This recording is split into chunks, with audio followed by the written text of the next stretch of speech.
Davam edirik. Naxçıvan Muxtar Respublikasının sosial-iqtisadi inkişafına dair 2023-2027-ci illər üçün dövlət proqramı çərçivəsində tarixi mədəni irsin qorunması istiqamətində həyata keçirilən layihələr davam edir.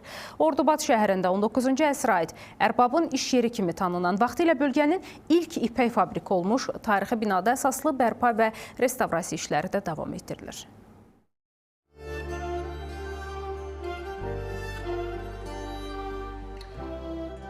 Ordubad əsrlərin yaddaşını yaşadan memarlıq nümunələri ilə seçilən qədim şəhərlərimizdəndir.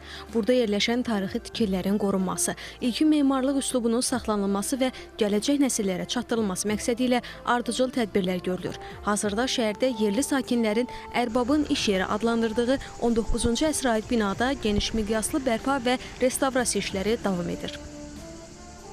Ərbabın iş yeri kimi tanınan bu tarixi obyektdə bərpa işləri davam etdirilir.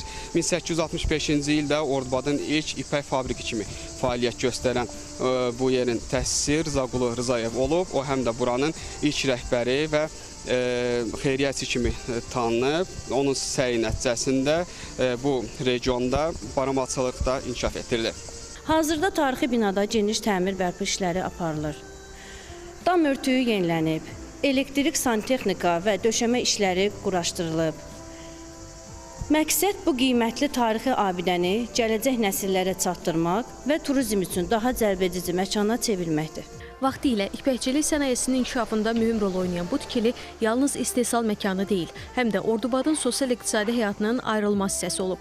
Aparılan bərpa işləri nəticəsində abidənin tarixi görkəmi qorunmaqla yanaşı, onun gələcəkdə mədəni turizm marşrutlarına daxil edilməsi də nəzərdə tutulur. Bu məkanın keçmişini yaxşı xatırlayan şəhər sakinləri görülən işləri məmnunluqla qarşılayırlar. 91 yaşlı Həbib Cəfərovun sözlərinə görə vaxtilə burada yüzlərlə insan çalışıb və ipəkçilik Ordubadın əsas məşğulluq sahələrindən biri olub. Mən görmüşəm ki, orada 300 min işləyirlər fabrikada. Kətlərdən zaten hər yer avtobusunun cavab işləyirlər, gedirlər. Çox adam işləyirlər orada. Gecə də işləyirlər, gündüz də işləyirlər. Qaçaqda maaş alırlar, ipək çəkirdilər, göndərirdilər Bakıya. Dövlətimizə minnətdarlıq edirəm ki, tarixi ənənələri davam elətdirirlər. Ərbabın iş yerində həyata keçirilən bərpa və restavrasiya işləri təkcə bir memarlıq abidəsinin yenilənməsi deyil. Bu layihə Ordubadın sənaye tarixinin yaşadılması, mədəni irsin qorunması və bölgənin turizm potensialının daha da gücləndirilməsi baxımından mühüm əhəmiyyət daşıyır. Adilə Səfərova, Emin Novruzov, NTV Xəbər.